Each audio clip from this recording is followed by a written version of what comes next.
ശ്രീ പത്മനാഭൻ എന്തായാലും റായ്ബറേലിയിൽ കോൺഗ്രസിന് സ്ഥാനാർത്ഥിയില്ലെങ്കിലും B J പിക്ക് സ്ഥാനാർത്ഥിയായിരിക്കുന്നു ദിനേശ് പ്രതാപ് സിംഗ് അവിടെ മത്സരിക്കാൻ പാർട്ടി തീരുമാനിച്ചിരിക്കുകയാണ്. ഉത്തർപ്രദേശിലെ രാഷ്ട്രീയം ഇവിടെ പറയുന്നത് പോലെ സമാജ്വാദി പാർട്ടി ഒരു സീരിയസ് ആയ ഫൈറ്റ് പുട്ടപ്പ് ചെയ്യുന്നു. അതിനൊപ്പം കോൺഗ്രസ് കൂടി അതേ നിലയിൽ വരികയാണെങ്കിൽ ബി ജെ പി ഉദ്ദേശിക്കുന്ന അത്ര സീറ്റിലേക്ക് പോകാൻ ഒരു പക്ഷേ കഴിഞ്ഞേക്കില്ല. ശക്തമായ രാഷ്ട്രീയ പോരാട്ടം നടക്കാനുള്ള സ്പേസ് ഇപ്പോഴും ഉണ്ട് എന്നിരിക്കെ നിങ്ങൾ പ്രതീക്ഷിക്കുന്നത് എന്താണ്? രാഹുൽ ഗാന്ധി ബി ജെ പിയെ നേരിടാൻ ഇനി അമേഠിയിൽ വന്നില്ലെങ്കിലും റായ്ബറേലിയിൽ വരുമോ? അല്ല, ഞാൻ ആ ചോദ്യത്തിന് ഉത്തരം പറയുന്നതിന് മുമ്പ് അമേഠിയെ പറ്റിയും റായ്ബറേലിയെ പറ്റിയും രണ്ട് വാക്ക് പറയാം. പതിറ്റാണ്ടുകളോളം നെഹ്റു കുടുംബം ഇവിടെ മോഹൻ വർഗീസ് ഉപയോഗിച്ചൊരു വാക്കുണ്ടല്ലോ, ടേക്കൺ ഫോർ ഗ്രാൻഡഡ്.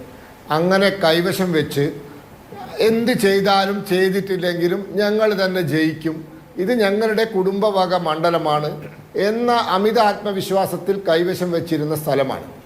അമേഠിയുടെ അവസ്ഥ എന്താണ്? നല്ല ഒരു ഗവൺമെൻറ് ഹോസ്പിറ്റലില്ല. ആ ഉള്ള പൊട്ടിപ്പൊളിഞ്ഞ ആശുപത്രിയിൽ ഒരു ആംബുലൻസ് ഇല്ല. അമേഠി റെയിൽവേ സ്റ്റേഷൻ ബ്രിട്ടീഷുകാർ ഉണ്ടാക്കിപ്പോയ കാലത്തിന് ശേഷം പിന്നെ പുതുക്കി പണിതിട്ടില്ല. ഗൗരിഗഞ്ച് റെയിൽവേ സ്റ്റേഷൻ. അമേഠിയിലെ ജനങ്ങൾക്ക് കുടിവെള്ളമില്ല, നല്ല റോഡില്ല എന്ന് വേണ്ട ഒരു VVIP മണ്ഡലം, പ്രധാനമന്ത്രിമാരെ സംഭാവന ചെയ്ത VVIP മണ്ഡലത്തിന് വേണ്ട ഒന്നുമില്ല. ഇതിൻ്റെ തുണയായിരുന്നു റായ്ബറേലി. ഇതേ അവസ്ഥയാണ് റായ്ബറേലിയെ. ഞാനൊക്കെ കോളേജിൽ പഠിക്കുമ്പോൾ നമ്മളെ പറഞ്ഞ് തെറ്റിദ്ധരിപ്പിച്ചിരുന്നു അമേഠിയിൽ 2 മെഡിക്കൽ കോളേജ് ഉണ്ട് എന്ന്. എന്താ അമേഠിയിൽ സംഭവിച്ചത്? അമേഠിയിൽ 2014 സ്മൃതി ഇറാനി അവിടെ മത്സരിക്കാൻ വരുന്നു. അന്ന് പത്രക്കാർ പ്രിയങ്ക ഗാന്ധിയോട് വെറുതെ ചോദിച്ചു, സ്മൃതി ഇറാനി വരുന്നുണ്ടല്ലോ, നിങ്ങൾക്ക് ഭയമുണ്ടോ എന്ന്.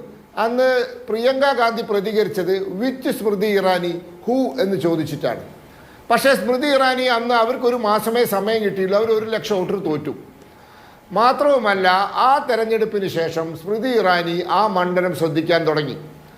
അവർ ഗുജറാത്തിനുള്ള രാജ്യസഭാ അംഗമായിരുന്നെങ്കിലും മനോഹർ പാരീക്കർ എന്ന് പറയുന്ന മുൻ ഗോവ മുഖ്യമന്ത്രി, രാജ്യരക്ഷാ വകുപ്പ് മന്ത്രി, അദ്ദേഹം ഉത്തർപ്രദേശിലുള്ള രാജ്യസഭാ അംഗമായിരുന്നു.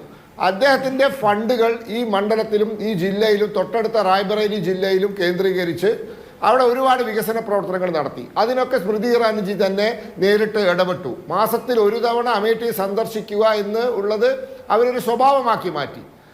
അതിനുശേഷം 2017 അവിടെ സംസ്ഥാനത്ത് ഭരണമാറ്റമുണ്ടായി. യോഗി ആദിത്യനാഥ് വരുന്നു. അതിനുശേഷം അമേഠിയിൽ സംഭവിച്ചത് എന്തൊക്കെയാണ്? അമേഠിക്ക് ആദ്യമായി ഒരു ഗവൺമെൻറ് മെഡിക്കൽ കോളേജ് ഉണ്ടായി. അമേഠി എന്ന പ്രധാനമന്ത്രിമാരെ സൃഷ്ടിച്ച മണ്ഡലത്തിന് ഒരു ഗവൺമെൻറ് മെഡിക്കൽ കോളേജ് വന്നു. റായ്ബറേലിയിൽ കോൺഗ്രസ്സുകാർ കടലാസിൽ എഴുതി വെച്ച് പോയ all India institute of medical science അത് യാഥാർത്ഥ്യമാക്കി. അമേഠിയിൽ 4 ലക്ഷം വീടുകളിൽ ഞങ്ങൾ ശൗചാലയങ്ങൾ കൊടുത്തു. അമേഠിയിൽ ജൽജീവൻ മിഷൻ 4-5 ലക്ഷം വീടുകളിൽ കുടിവെള്ളം എത്തിച്ചു കൊടുത്തു. 4-5 ലക്ഷം കുടുംബങ്ങൾക്ക് ആയുഷ്മാൻ ഭാരത്, കിസാൻ സമ്മാൻ നിധി.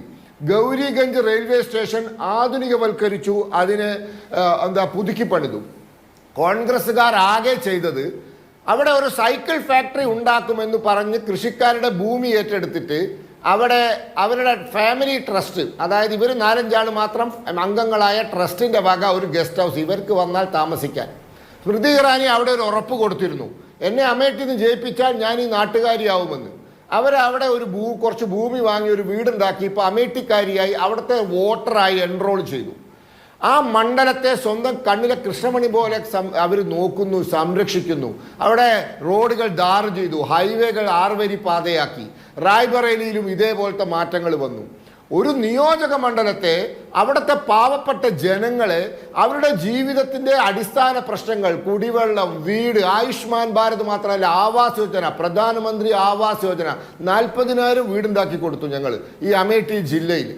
അപ്പോൾ ഇങ്ങനെയൊക്കെ നോക്കി ഞങ്ങൾ സംരക്ഷിച്ച, ഞങ്ങൾ ആധുനിക വികസന അതുപോലെ തന്നെ ജീവിത സാഹചര്യങ്ങൾ, സ്മാർട്ട് ക്ലാസ് റൂം, IITകൾ, ITIകൾ, പെൺകുട്ടികൾക്കുള്ള വനിതാ പോളിടെക്നിക്ക്, ഇതൊക്കെ എത്തിച്ചു കൊടുത്ത ആത്മവിശ്വാസത്തിൽ ഞാൻ പറയുന്നു, രാഹുൽ ഗാന്ധി വന്നോട്ടെ, സോണിയാഗാന്ധി വേണമെങ്കിൽ വന്നോട്ടെ, പ്രിയങ്ക ഗാന്ധി വന്നോട്ടെ. ഇത്തവണ അമേഠിയും റായ്ബറേലിയിലും താമര വിജയിക്കും, ഒരു സംശയവും വേണ്ട കാര്യം. ശരി, അതാണ് BJPയുടെ ആത്മവിശ്വാസം.